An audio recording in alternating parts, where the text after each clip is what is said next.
A crisp autumn night blankets your room. Outside leaves swirl in the wind and the moon hangs heavy and bright. This is the season of Halloween, when legends are told and the veil between worlds feels thin.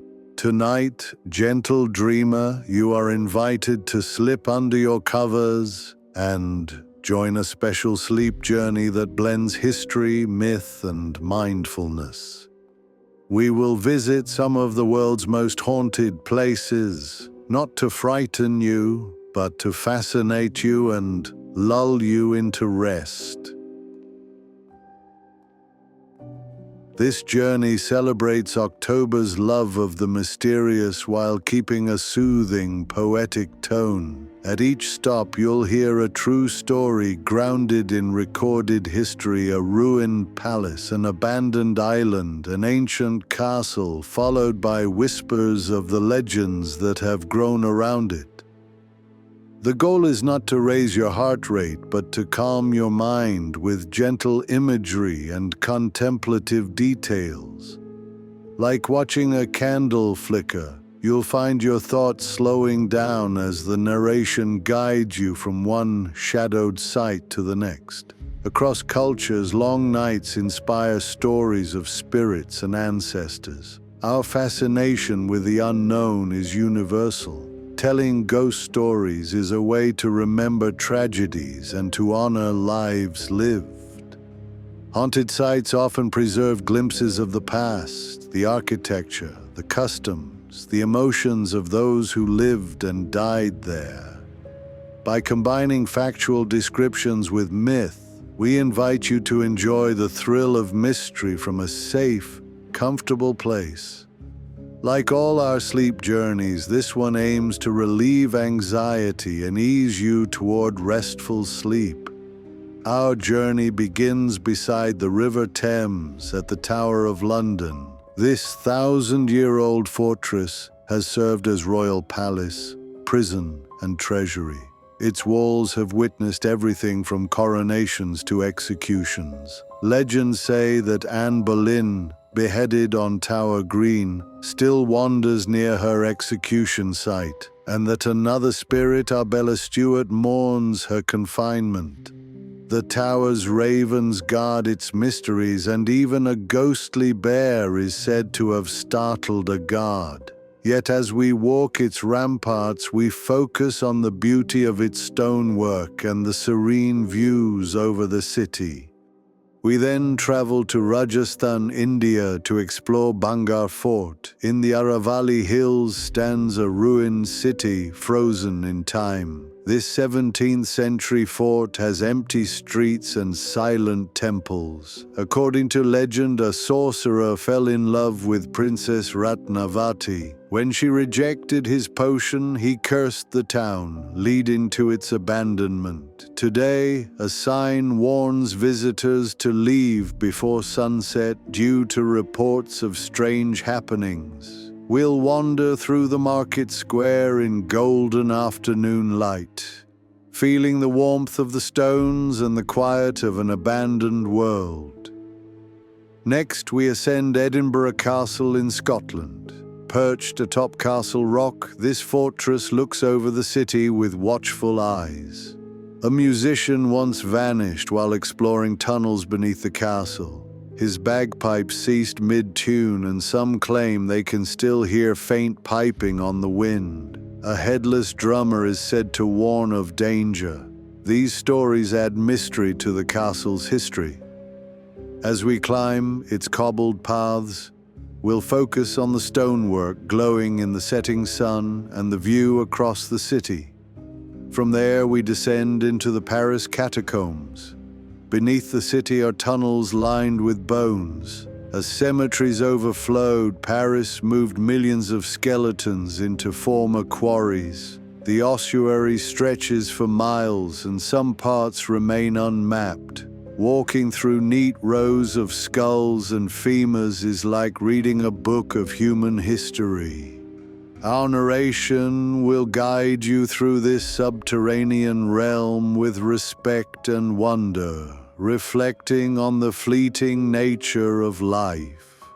In the Venetian lagoon lies Poveglia Island. Once used as a quarantine station during plague outbreaks, tens of thousands of people died there, and the soil is said to be rich with their ashes. Later, a hospital treated patients with mental illness, giving rise to darker stories. We will approach Poveglia at dusk by boat, listening to the gentle lapping of waves and offering silent compassion to the lives lost there. Next, we visit Eastern State Penitentiary in Philadelphia. This Gothic prison was a radical experiment in solitary confinement when it opened in 1829. Al Capone served time here and believed he was haunted by the ghost of one of his victims. Visitors have reported shadows in guard towers and distant voices. Today, the penitentiary is a museum. As we explore its crumbling cell blocks, we reflect on the history of justice and reform. Our final stop is the Fairmont Banff Springs Hotel, deep in the Canadian Rockies. This castle-like hotel welcomes travelers with roaring fireplaces and mountain views. Guests tell of a friendly bellman, believed to be the ghost of Sam Macaulay, who still assists with luggage. Another legend speaks of a bride who died on the stairs. Her veiled figure is said to dance alone in the ballroom. We will linger in the hotel's quiet corridors, admiring antique decor while breathing in the scent of pine. I am Professor Dozesworth, your gentle and poetic narrator, and I will lead this journey. My voice will weave history and myth with soft cadence to help you ease into sleep. At each stop, I will remind you to take deep breaths, feel your body supported by the bed, and let your thoughts float. If the stories evoke sadness or curiosity, know that I treat them with reverence and empathy.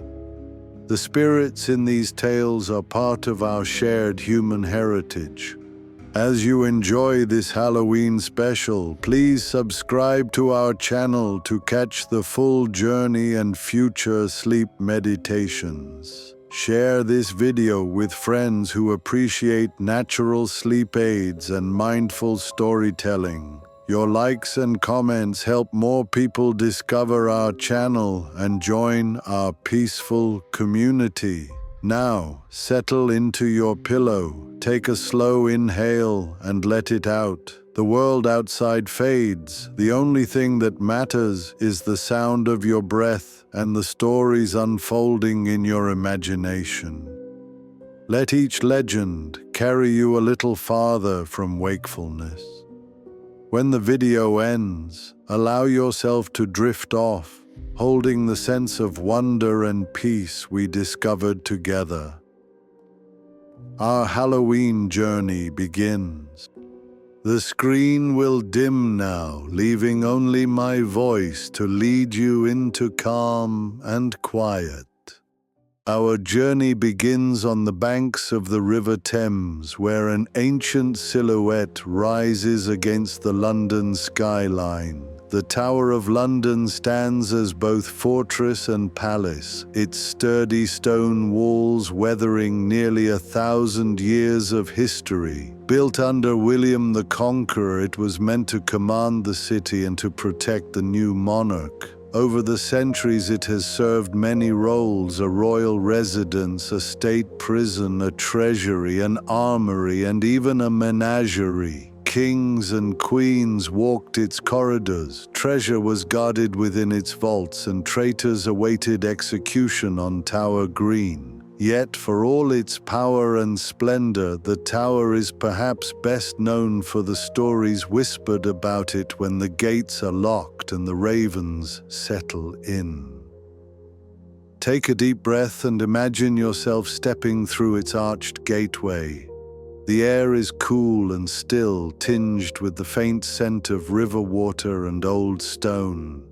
Evening is falling. The last tourists have gone, and twilight gathers in the moat.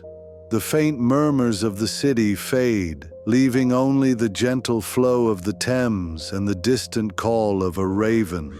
Before you spreads a complex of towers and courtyards, the tall square white tower at the center surrounded by layers of defensive walls, gates, and smaller towers, each with its own history and secrets. As you stroll along the cobblestones, take in the details, the worn steps leading up to the battlements, the arrow slits carved into stone, the sturdy wooden doors bound in iron. Touch the cold wall and feel how many hands have done the same.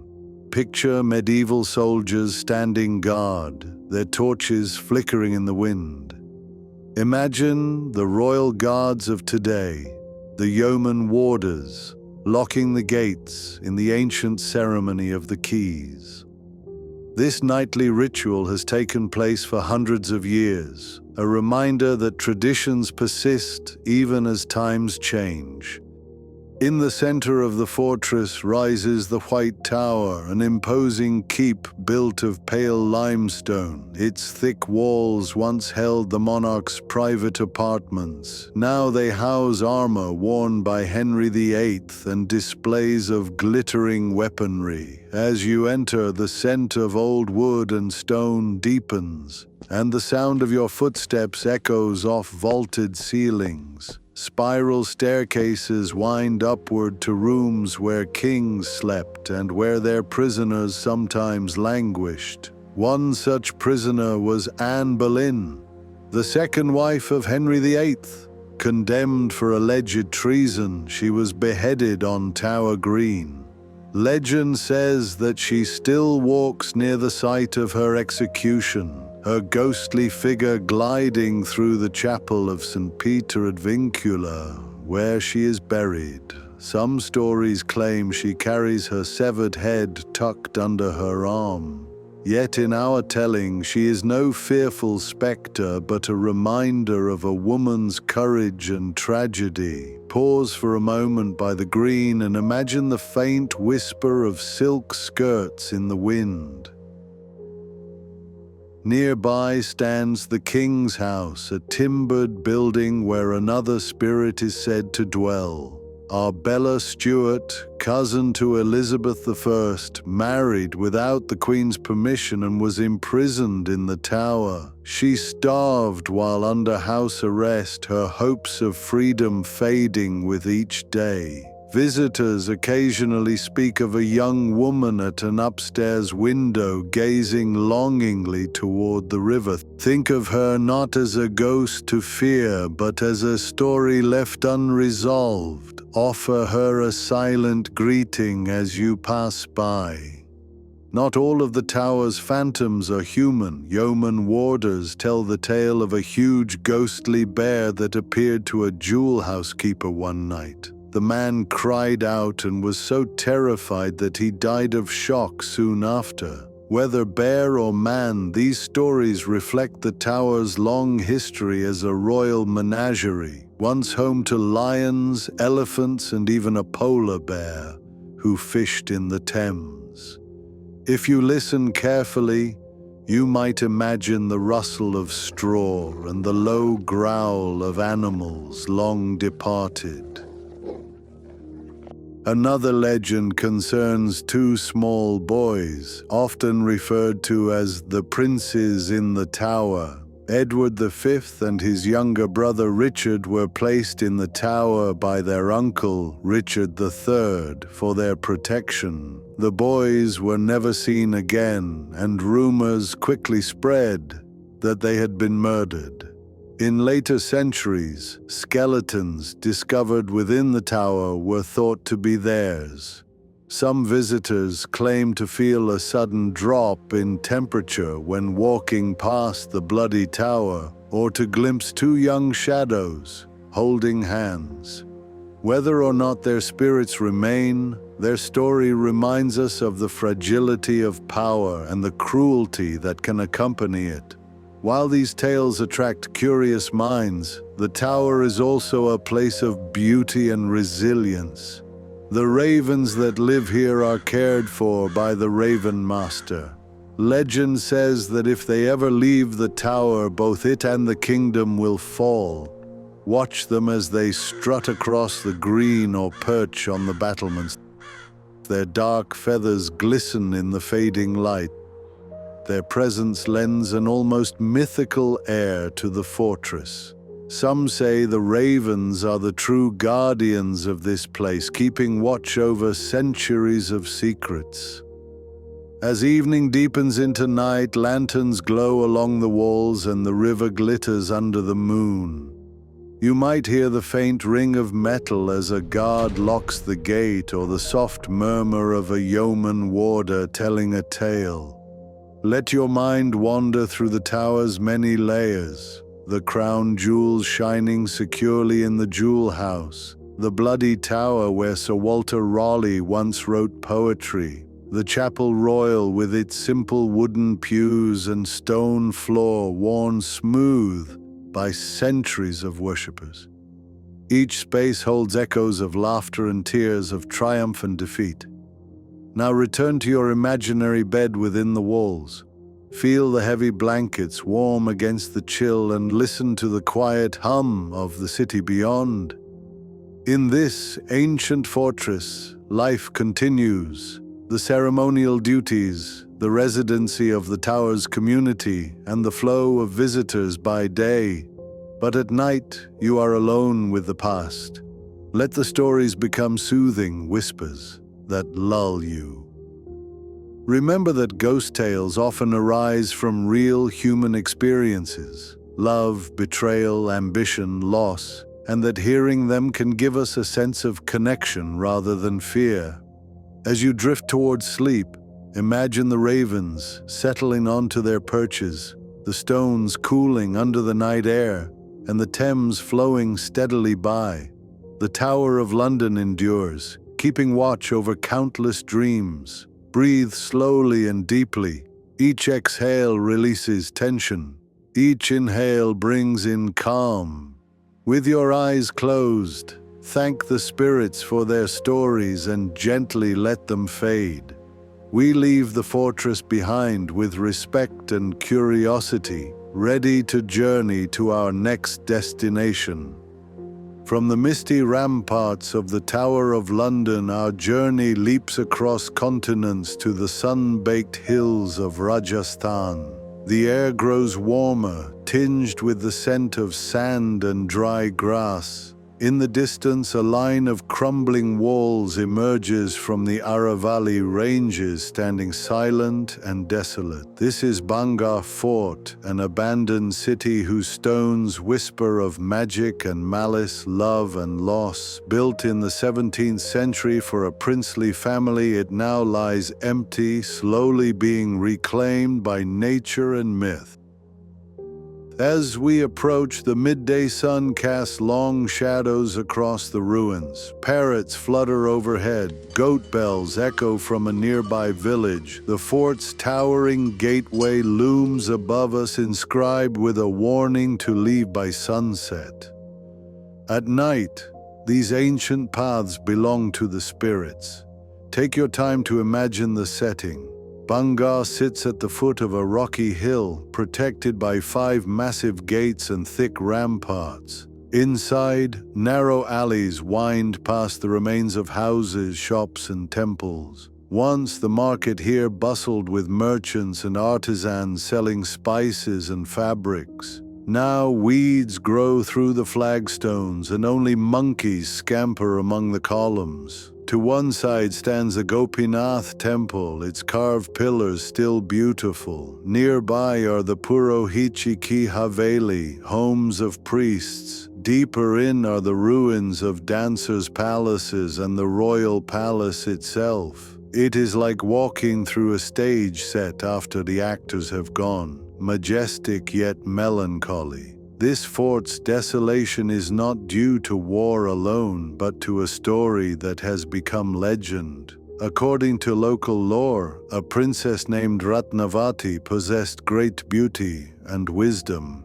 Her suitors traveled from afar, but her hand was not easy to win. Among those who sought her was a man named Singya, a sorcerer skilled in black magic. Singya knew he could not have Ratnavati through ordinary means, so he crafted a potion, a love elixir, hoping to enchant her. The princess, sensing deception, refused to drink it. In some versions of the tale, she threw the potion onto a boulder which rolled down and crushed the sorcerer. As he lay dying, Singya cursed the town of Bangar and all who dwelled within its walls, vowing that none would live there in peace. Shortly after, a battle or a famine struck, and the entire fort was abandoned. The curse seemed fulfilled. The spirit of the princess is said to be trapped here with the sorcerers, their unresolved story repeating through the ages. Another legend involves an ascetic named Baba Balanath who lived on the hill overlooking Bangar. He allowed the town's construction on one condition, that no building should rise high enough to cast its shadow upon his house. For a time, the residents obeyed, but one ruler defied the agreement and built a palace so tall that its shadow fell on the ascetic's home. Angered, Baba Balanath pronounced his own curse, causing the town to crumble and its inhabitants to disappear. Whether the destruction came from man, magic, or misfortune, Bangar's empty streets hold the weight of these stories. Let us walk through the market district. Imagine rows of arcades where traders once displayed vibrant cloths and fragrant powders. Now, the arches are empty and overgrown. Lantana shrubs flourish. Goats nibble at fallen bricks. A breeze stirs dust and dried leaves, swirling them into small eddies. You hear the chirping of sparrows and the occasional screech of a peacock. Far off, a shepherd sings to his flock. In the afternoon heat, the stones radiate warmth, but your steps remain light as you explore. Pause at a small temple and run your fingers along the carved lattice windows. Offer a silent prayer for the people who worshipped here, whose names have been lost to time. As the sun arcs westward, shadows lengthen and colors soften. The Aravali hills glow golden. The fort's sandstone walls take on a rosy hue. You ascend toward the royal palace, located at the far end of the complex. Its rooms are roofless now, open to the sky. Doorways frame vistas of distant hills. Picture the royal family once living here, princes practicing swordplay in the courtyard, musicians playing sitar in the cool interior. Now the palace is a skeleton, but its grandeur still whispers through the arches and empty corridors. Imagine the moment when day turns to dusk. According to a sign posted by the Archaeological Survey of India, visitors must leave before sunset, and locals say that even animals will not graze within the fort after dark. The reason is fear. Over the years, people have told stories of apparitions and strange sounds after twilight. Those who have lingered at night speak of whispers carrying on the wind and sudden chills that freeze the blood.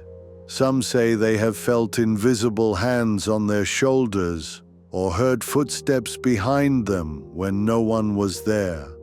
Others describe sudden panic, an overwhelming urge to flee. The most chilling accounts tell of individuals who stayed past nightfall and were never seen again. Whether these stories are true or not, they have become part of Bangar's identity. Even the village of Ajabgarh nearby sits at a respectful distance from the fort, its residents preferring not to tempt fate.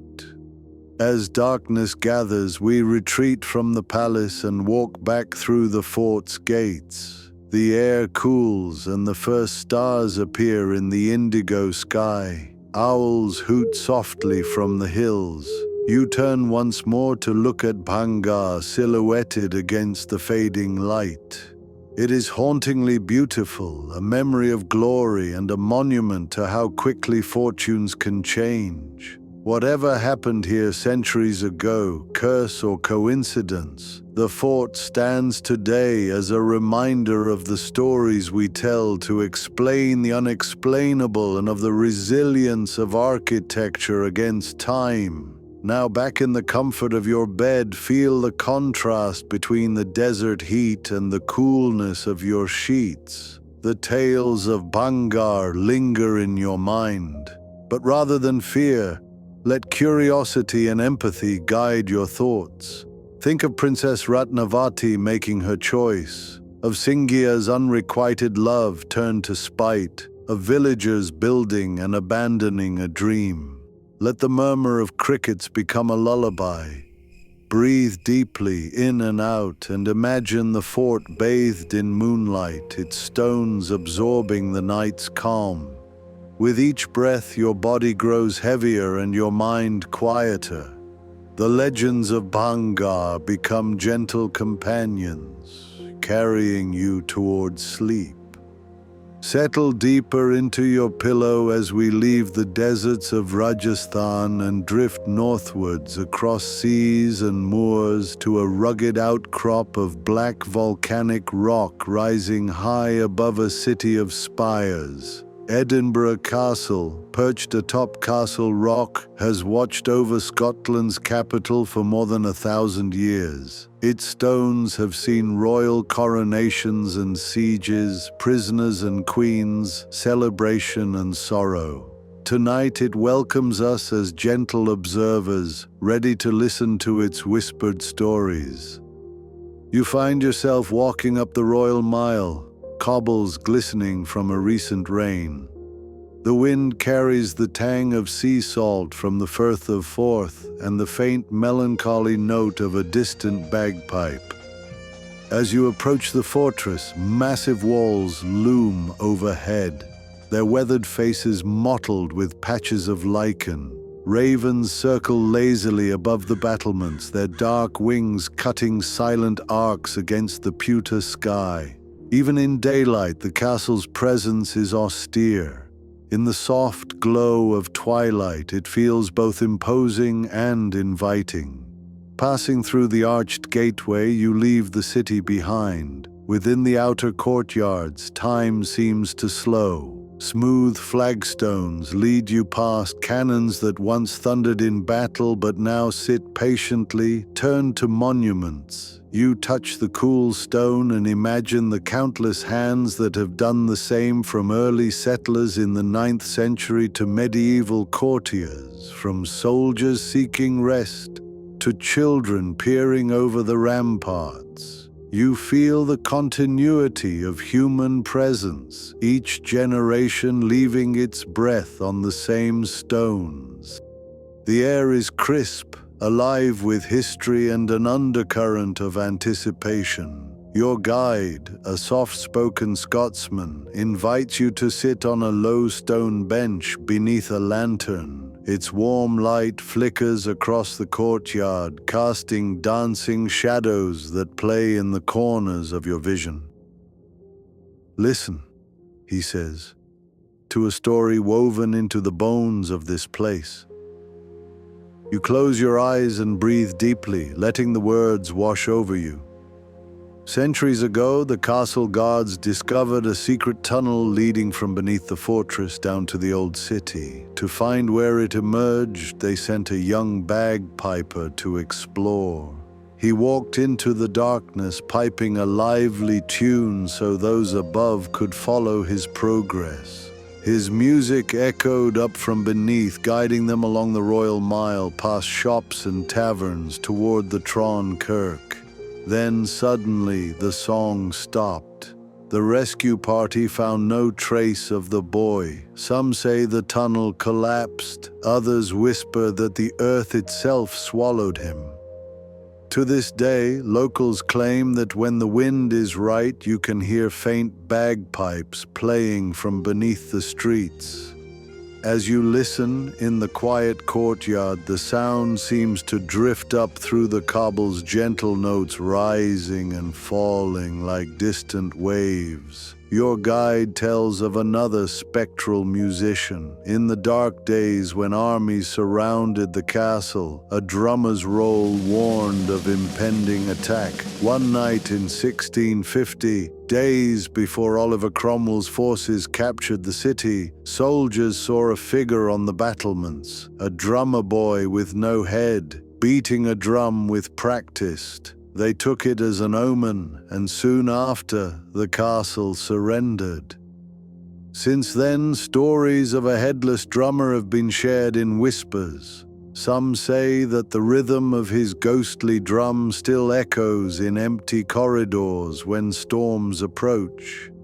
As you sit beneath a lantern, you think you can almost feel the vibration of distant drum beats in your chest, a steady cadence that, rather than alarming you, syncs with your own heartbeat, steadying your breathing.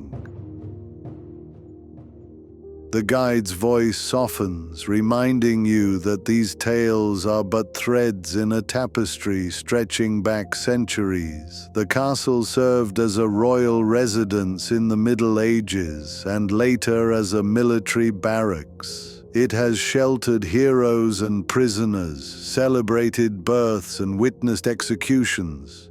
Every shadowed archway and creaking door hides a story. Yet in the quiet of night, the castle also offers solace. Its thick walls shield you from the wind. Its towers stand watch as you rest. The ghosts, if they walk, are more like gentle companions than threats, echoes of lives lived, encouraging you to remember and to dream. You rise from the bench and wander through the upper ward. The cobbles lead you past St. Margaret's Chapel, the oldest surviving building in Edinburgh, its tiny stone nave glowing with candlelight. Further on, the Crown Room is closed for the night, its treasures safe and sleeping. You pause at the battlements to look out over the city. Lights twinkle below like constellations, and the dark mass of Arthur's Seat frames the horizon. A soft mist begins to drift up from the valley, wrapping the castle in a gauzy veil. In the distance, the faintest strains of a bagpipe melody weave through the mist. Whether it comes from a living musician or from somewhere deep below, you cannot tell. You simply smile and let the music carry you. As the hour grows late, you find a quiet corner by the ancient well house. The stone walls radiate a gentle warmth stored from the day. You sit back against the smooth stones and close your eyes. Take a deep breath in, counting to 4, hold briefly, and exhale slowly. Each breath calms your thoughts. Let the stories of the piper and the drummer fade into the background as you focus on the steady rhythm of your breathing. Feel any lingering tension melt away as if absorbed by the ancient rock. When you open your eyes, the courtyard is empty and the lantern's flame has dwindled to an ember. The castle feels serene, protective. You sense gratitude for the opportunity to wander through time, to hear these echoes without fear. Thank the castle silently for its tales and promise to carry its whispered lessons with you. Then, with a final glance at the battlements, you turn and walk back through the gate. The city's lights welcome you home, and your bed awaits. In this haunted stronghold, you have found not terror, but peace. Proof that even in places where shadows dance and legends linger, you can rest safely, wrapped in history and cradled by timeless stone. Our journey now leads us across the channel and onto the quiet streets of Paris, but instead of strolling along boulevards, we descend beneath them. A discreet door opens, and stone steps spiral down into the cool embrace of the earth. Each step is a gentle invitation to leave the world above and enter one below, where time behaves differently and silence carries its own music. At the bottom of the stairwell, the air is still and damp. The walls are smooth limestone hewn centuries ago. A soft lantern illuminates your path, casting a warm circle of light as you follow your guide down a narrow corridor. Ahead, you see it, an archway lined with skulls and stacked femurs arranged with surprising artistry. Behind it stretches a long gallery of bones, carefully piled into neat patterns. You have entered the catacombs, an ossuary that houses the remains of 6 million Parisians in their final resting place. Despite the macabre materials, there is nothing frightening here. The arrangement of bones into arches and walls feels reverential, almost like a stone cathedral. The catacombs are known as the Empire of the Dead, yet they inspire contemplation rather than fear.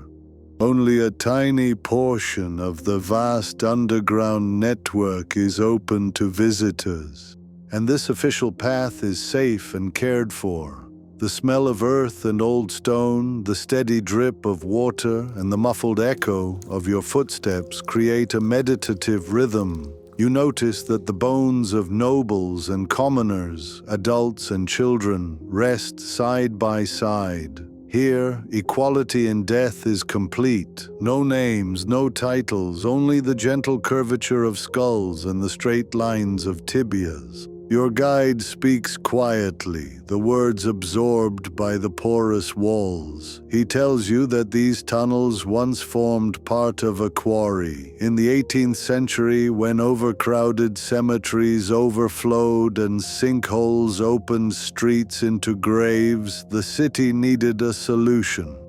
The authorities decided to relocate remains to the disused quarries, creating a subterranean ossuary that would eventually hold millions. The work took years. At night, carts rolled through Paris, loaded with bones. Processions of priests chanting prayers accompanied them into the darkness.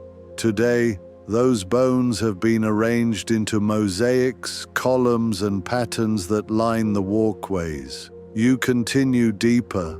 The passages seem endless, stretching far beyond the portion open to the public.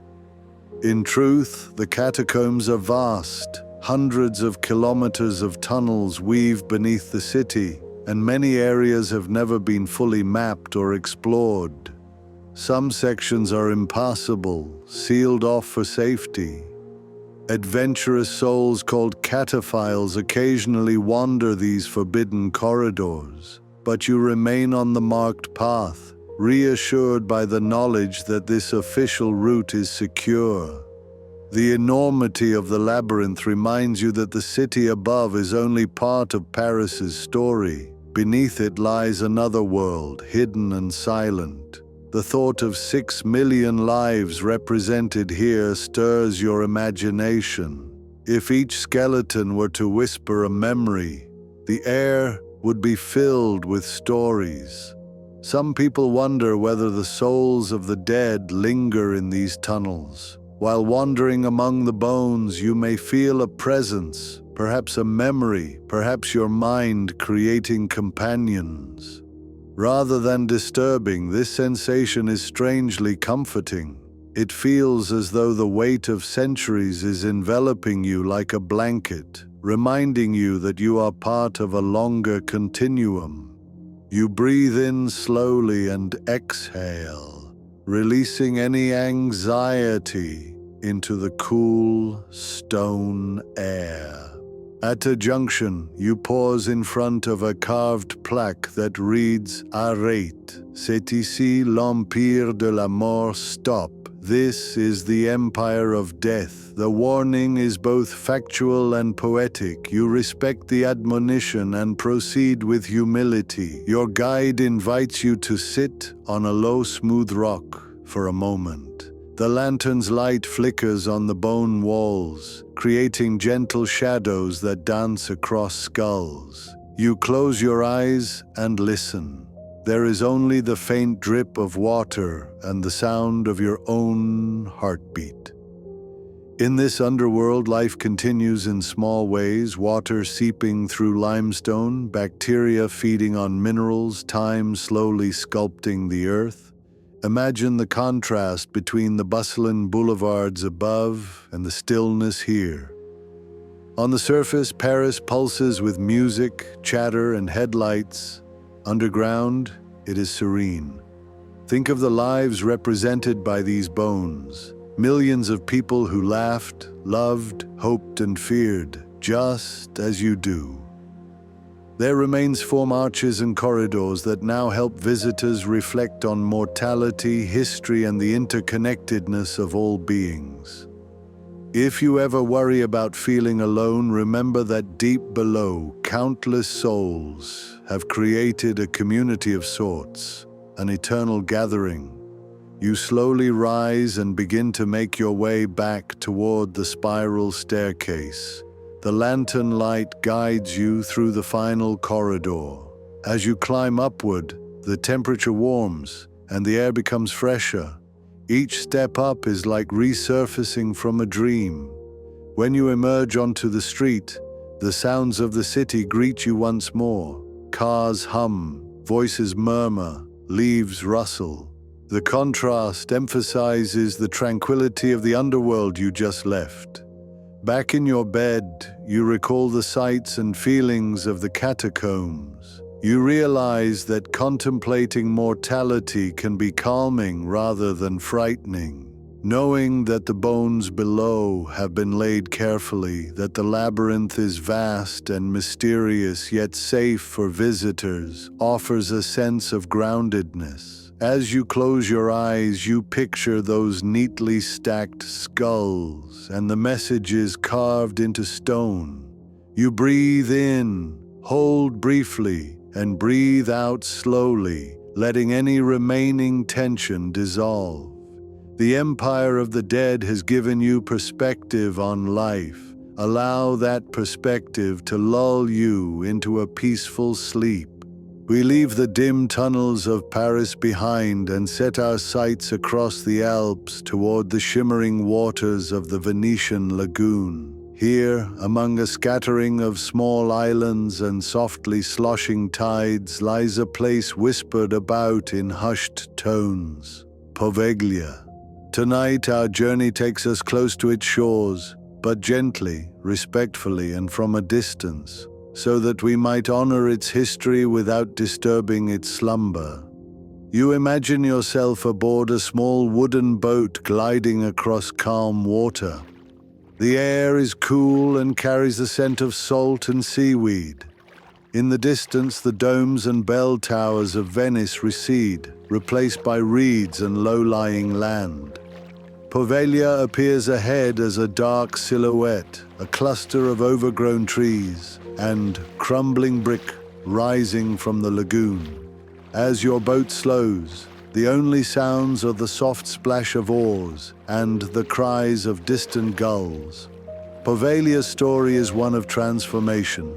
In more peaceful centuries, it was a tiny community with fishermen and farmers. But when plague swept through Venice in the 18th century, the island was turned into a quarantine station. Ships suspected of carrying plague victims were ordered to dock here. Those infected were sent ashore to live out their last days in isolation. Tens of thousands of people died on Poveglia during those outbreaks, their bodies burned and buried in mass graves. Over time, so much ash was intermingled with the earth that some say the very soil of the island is partly composed of human remains. Standing in your boat, you sense a weight in the air, a solemn presence that encourages quiet reflection. After the plague years, Poveglia continued to receive ships for quarantine. Eventually, a hospital and later a psychiatric facility were established on the island. Rumors grew of mistreatment, of a doctor who allegedly performed cruel experiments on patients. Local storytellers describe him climbing the bell tower and hurling himself to his death when the voices of his victims pursued him. There is no evidence to support these tales. They likely originated from sensational television shows. Still, like many legends, they persist because they reflect collective anxieties about illness and isolation. You acknowledge these stories as you float nearby, but you also recognize them as myth, not fact. The island is uninhabited now, its buildings decaying, its dock broken. A tall bell tower, separated from the church it once served, stands like a solitary sentinel. Ivy has climbed up its sides, weaving in and out of crumbling windows. Willow trees bend low over the water, their branches trailing like fingers that comb the surface. In places, bricks have fallen and formed small coves where water pools. The silence is profound, punctuated only by wind and waves. It is a silence that invites contemplation rather than fear. You close your eyes and listen. Imagine the whispers of those who once lived and died here. They are not angry voices, but soft murmurs, like wind passing through reeds. They remind you that epidemics have always been part of human history, and that compassion for the sick is a timeless obligation. In your mind, you offer a simple blessing for those who suffered on Poveglia, and for all who face illness and isolation. You breathe in slowly, counting to 4, and exhale, letting go of any tension. As your guide turns the boat, you take one last look at the island. The setting sun casts a golden glow across the lagoon, turning the water into molten metal. Poveglia's silhouette softens in the fading light, and the shadows lengthen. You feel grateful that you have been able to honor its past without intruding. You recognize that legends can serve as metaphors, helping us process fear and grief, but they should not overwhelm the truth. In truth, this island is simply a place where many lived and died, and where nature has reclaimed what human hands built. The boat picks up speed, skimming back toward Venice. The city's lights begin to twinkle, and the gentle rocking lulls you into a peaceful state. You carry with you the island's lessons, the importance of empathy, the transience of life, and the resilience of the natural world. As you settle back into your bed, picture the lagoon's soft ripples and the quiet dignity of Poveglia. Allow that calm to wash over you. Inhale deeply, hold. Exhale slowly. Let your thoughts drift like the tide, carrying you toward restful sleep.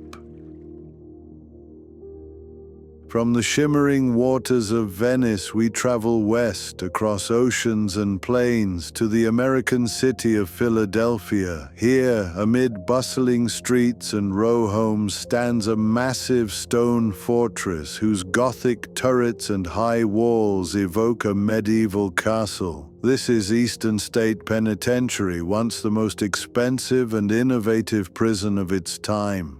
Its design, radial cell blocks like spokes on a wheel, was created in 1821 to promote solitude and reflection. Within its thick walls, prisoners lived alone in vaulted, skylit cells, encouraged to find penitence through isolation. Tonight, we walk its silent corridors with reverence and curiosity. The gate creaks open as you approach. Ivy clings to the weathered limestone, and moss grows between the cobblestones. Inside, a central rotunda opens like a hub from which long, narrow cell blocks radiate outward. Each hallway stretches into darkness, lined with rows of heavy wooden doors, once bolted shut. High arched ceilings rise above you, their skylights broken or clouded.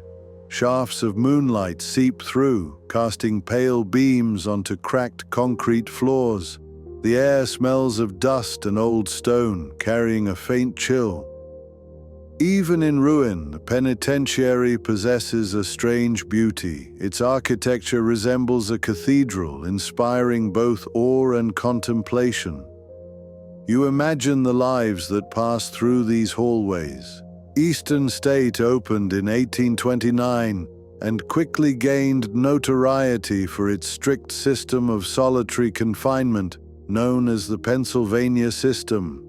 Inmates spent nearly 24 hours a day alone, with only a small door for food and a tiny exercise yard. Reformers hoped isolation would inspire reflection and remorse, but critics like Charles Dickens decried the practice as cruel. Over time, the prison population grew, and solitary confinement gave way to shared cells and bustling workshops. By the mid-20th century, the overcrowded prison housed more than 1,700 people. Eventually, the penitentiary was abandoned in 1970, leaving behind an eerie labyrinth of decaying cells and rusting bars. Stories linger within these walls. One of its most notorious inmates was the gangster Al Capone. After his arrest in Philadelphia in 1929, Capone served a year in Eastern State. Although his cell was furnished more comfortably than most, with a carpet, a radio, and fine furniture, Capone believed he was haunted by the ghost of Jimmy Clark, one of the victims of the St. Valentine's Day massacre. Night after night, the gangster reportedly awoke screaming for Jimmy to leave him alone. He even hired a psychic, but nothing eased his fear. Imagine walking past his former cell as you hear a faint echo of his pleas blending with the wind. Visitors and former guards also speak of other apparitions. Some have seen a shadowy figure standing motionless in the old guard tower, as if on perpetual watch. Others report disembodied voices murmuring from empty cells or the sound of footsteps in deserted hallways. These tales of lingering spirits are part of Eastern State's mystique. Whether or not you believe in ghosts, listening to these stories in the quiet of night invites you to reflect on the human lives contained within these walls. Lives marked by isolation, remorse, resilience, and sometimes despair. You continue along one of the cell blocks, peering into rooms where plaster has crumbled and paint peels in thick curls. Iron bed frames sit rusted against the wall, and faded inscriptions are etched into cell doors. In one cell, sunlight filters through a tiny skylight, illuminating dust motes swirling like tiny galaxies. You pause to take a deep breath. Feel your lungs expand and exhale slowly, releasing any tension. Think of the men who once stood in these same spots, dreaming of freedom or making peace with their fate. Let their stories remind you of the power of hope and the resilience of the human spirit. As you wander, a gentle rain begins to fall outside. Water drips through cracks in the ceiling, adding a rhythmic accompaniment to your footsteps. You imagine each drop carrying away years of sorrow, washing the walls clean. Despite its past, Eastern State today serves as a museum and educational center, teaching visitors about the history of incarceration and advocating for justice reform. This transformation from prison to place of learning underscores a simple truth. Even the darkest spaces can become sources of reflection and change. When it is time to leave, you find yourself back in the rotunda, The rain has stopped and a fresh scent of wet stone filled the air. You step out into the night and feel the cool breeze of Philadelphia. As you walk away, the penitentiary stands silent behind you, its stories whispering in your memory. Back in your bed, you picture the long hallways and the lights streaming through broken skylights. You breathe in slowly, hold and exhale, allowing the echoes of Eastern State to fade into calm. May the lessons of history, compassion, reflection, and the pursuit of justice guide your dreams tonight.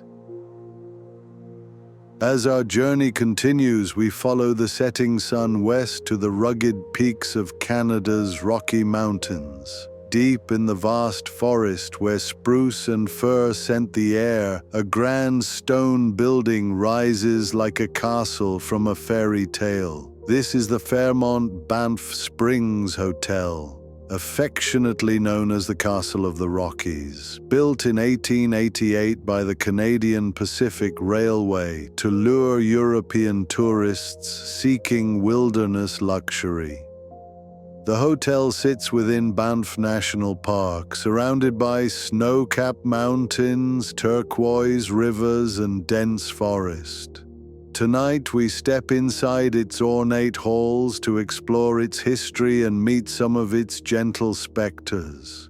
You arrive on a crisp autumn evening. The air is cool, carrying the scent of pine and distant campfires. Warm light spills from tall arched windows, and the sound of soft piano music drifts onto the cobblestone drive.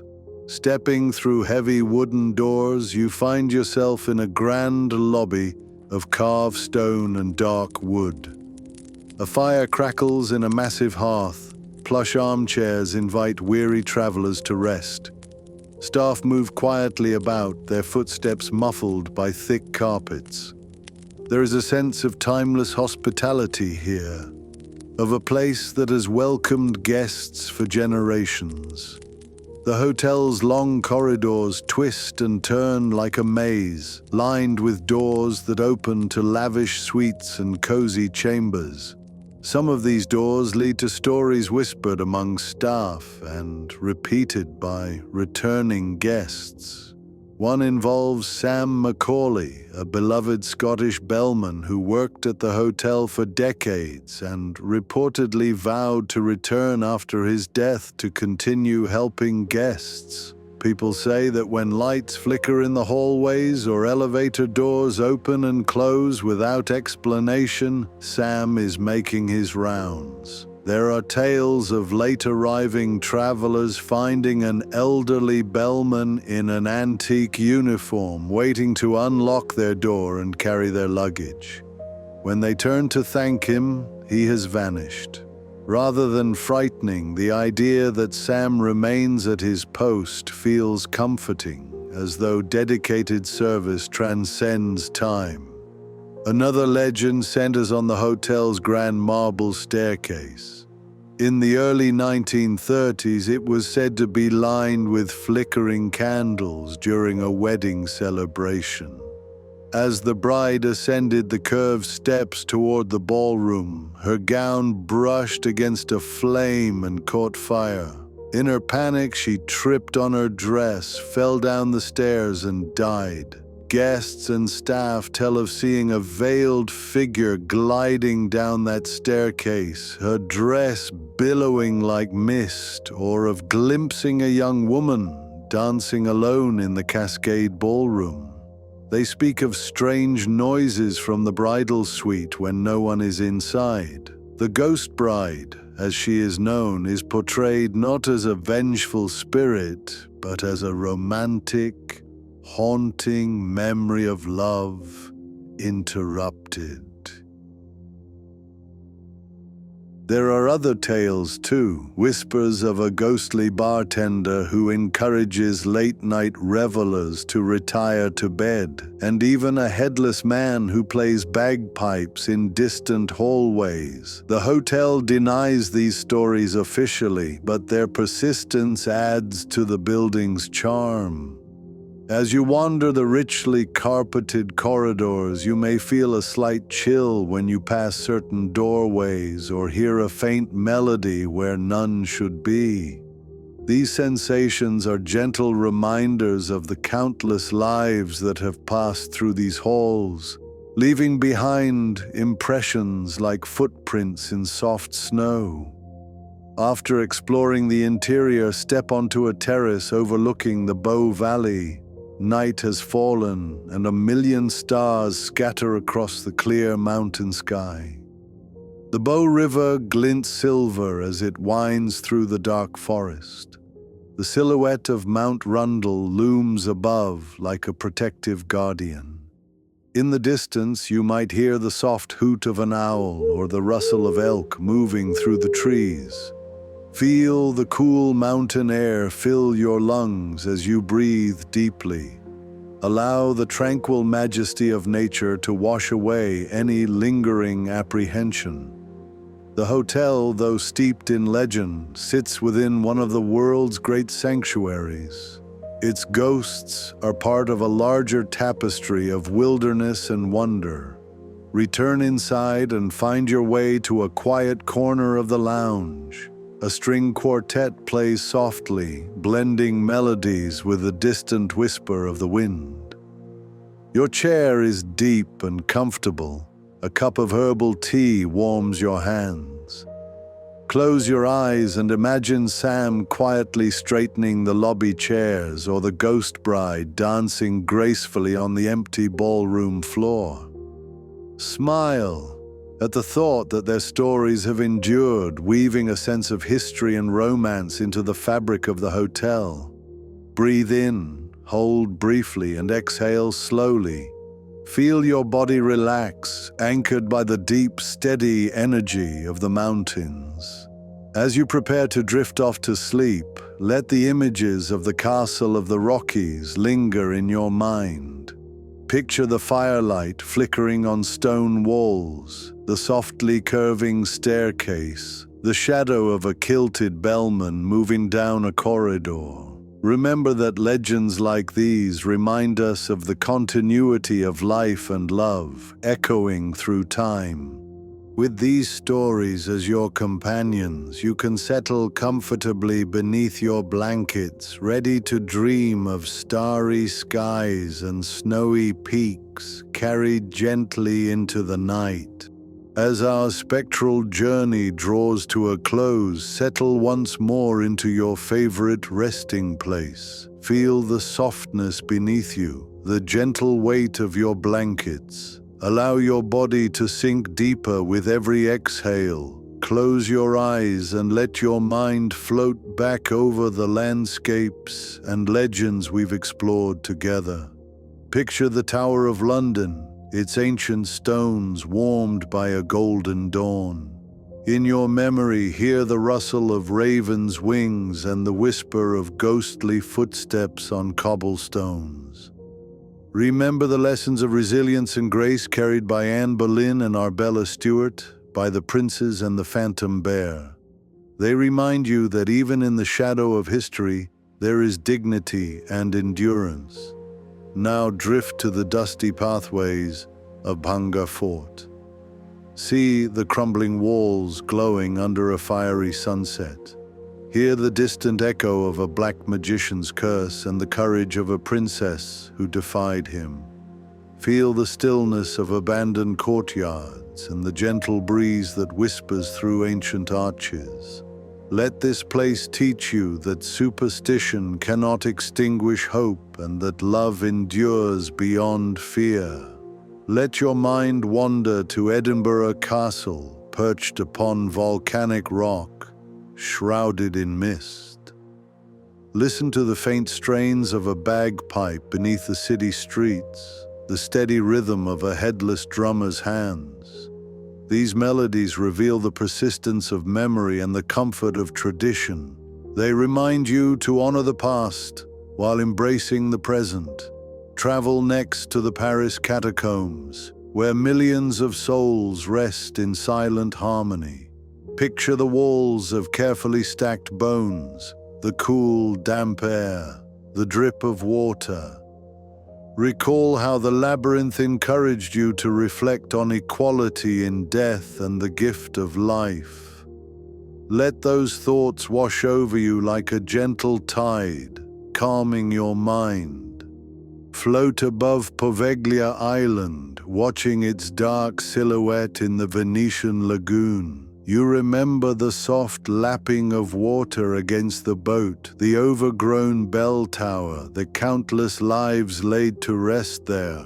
This island asked us to feel compassion for those who suffered and to recognize the ways fear can twist tales into legend. Allow that compassion to settle in your heart. Move to Philadelphia, to the corridors of Eastern State Penitentiary. See the radial hallways and the broken skylights. Hear the whispered pleas of Al Capone and the ghostly footsteps of unseen guards. This chapter taught us about the human cost of isolation and the importance of justice and reform. Carry that awareness gently, letting it shape your empathy and understanding. Finally, return to the Canadian Rockies, to the grand halls of the Banff Springs Hotel. Remember Sam the bellman, ever dutiful, and the ghost bride, gliding gracefully down a marble staircase. Recall the warmth of the fire, the softness of music, the majesty of the surrounding mountains. These stories are not just tales of ghosts, but reminders of love, loyalty, and the enduring connection between past and present. As you revisit each place, notice how the fear melts away, replaced by curiosity, compassion, and peace. The shadows we encountered were gentle. They guided us through histories that are rich and complex. Now, let them rest. Imagine them waving goodbye as they fade into the twilight. Take a deep breath in, hold, and exhale slowly. With each breath, release any lingering tension. Feel your muscles soften, your heartbeat steady. Picture yourself drifting above these storied landscapes, weightless and at ease. The noises of the day recede. The worries of the world dissolve like mist over water. You are safe, you are loved, you are at peace. If this journey has soothed you, smile softly to yourself.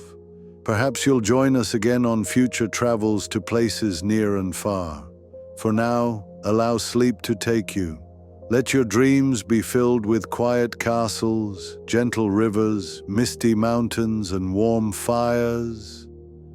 Allow the stories to weave into your night, guiding you toward deep, restorative rest. Good night, dear traveler.